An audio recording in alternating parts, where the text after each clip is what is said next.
Hay mucha gente que se ha preguntado desde mucho tiempo atrás acerca de la figura del llamado rey de Colimán. La gente que ha dicho que no existió un rey está en lo cierto. No existió un rey. Existieron Hueytlatuanis y Tlatuanis. ¿Existió o no existió? Yo digo que sí. Que haya existido con un nombre que conozcamos, ahí es donde empieza lo difícil del asunto.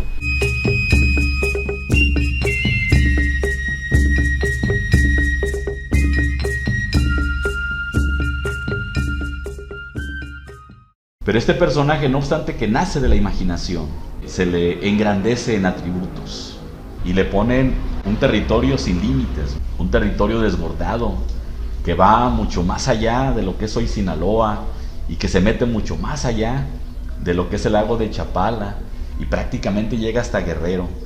Entonces sí, no había un sistema de gobierno con esa capacidad. Lo cierto es que en el momento justo, en la década de los 50, se está creando toda una nueva historia oficial de Colima.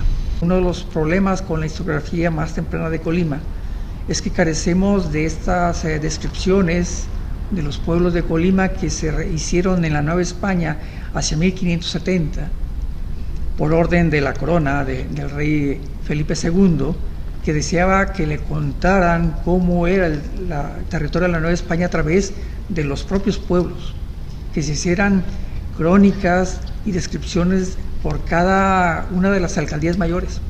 Y sin embargo nadie ha encontrado el documento que debió haberse enviado o remitido de Colima. Por lo tanto, carecemos de muchas cosas. Pues cuaja esta idea de hacer un monumento a un personaje que seguramente debió a alguien haber conducido a los habitantes de Colima contra los españoles, que hasta un tercer intento lograron conquistar el territorio. O sea, si no hubiera habido dirigencia, si no hubiera habido un cierto grado de organización, pues lo conquistan a la primera.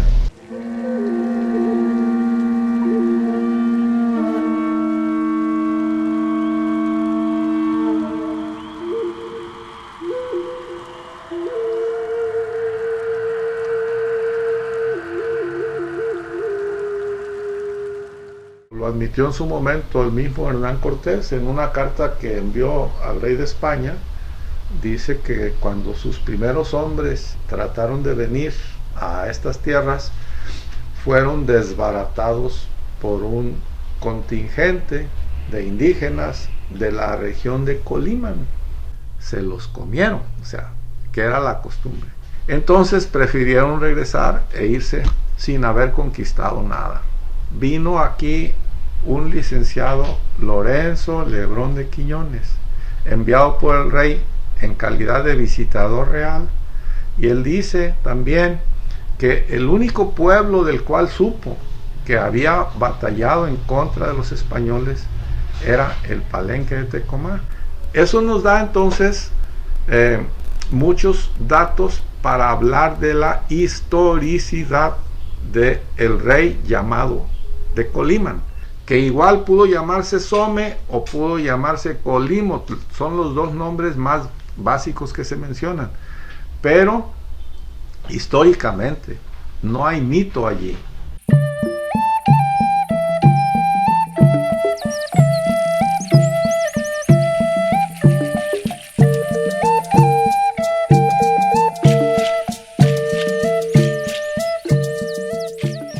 Fue un personaje histórico, hay que entenderlo como personaje histórico porque, vamos a decir, si tengo la evidencia, el dato, con Hernán Cortés, de que le dice al emperador que hay un rey de Colimán, ¿qué me dice eso?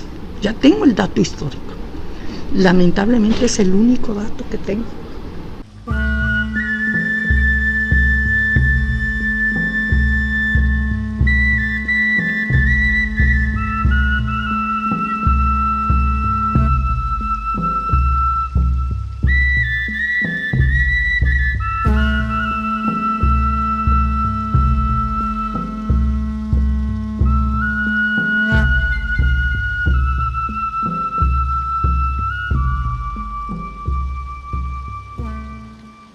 sabemos también por las mismas cartas de relación de Hernán Cortés y por los escritos de Bernal Díaz del Castillo, cómo fueron viniendo los españoles hasta que viene Gonzalo de Sandoval y penetra por Lima, es decir, por la costa del Pacífico, y enfrenta al Tlatoani de Tecomán, que así lo registra Cortés, rey de Colimán.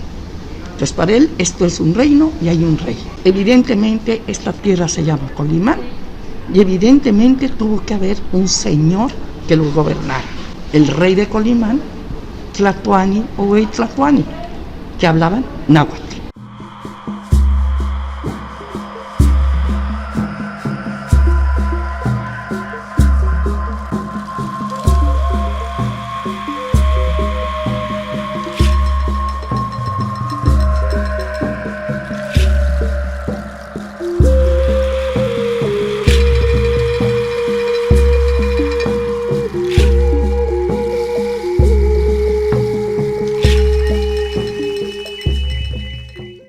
Existe un monumento que empezó a ser construido por un escultor mexicano muy bueno, Juan F. Olaguibel. Lo pusieron como un individuo que representaba a la raza que aquí habitó y que como tribu, pueblo, se llamó los colimecas.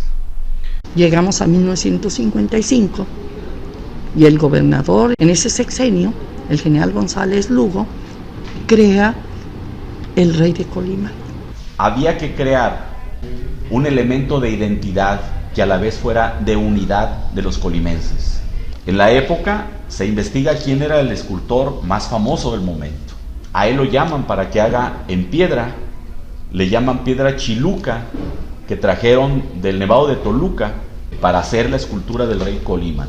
Cuenta la leyenda que el modelo fue un empedrador que lo ponía horas pues ahí el sol para estarlo delineando y finalmente levantar, erigir la escultura. Hay que decir que cuando en 1955, el 16 de septiembre, es develado el hemiciclo de la glorieta del rey Colimán, hubo protestas por el tipo de penacho que trae, que no corresponde a lo que en testimonio se encontraba o se suponía haber. También la faldilla, porque se supone que aquí había taparrabos.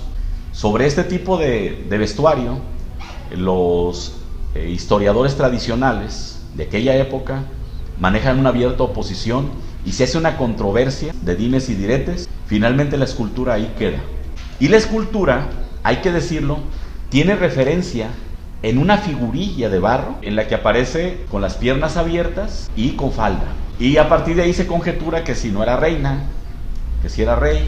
Entonces una serie de especulaciones que parten de ahí.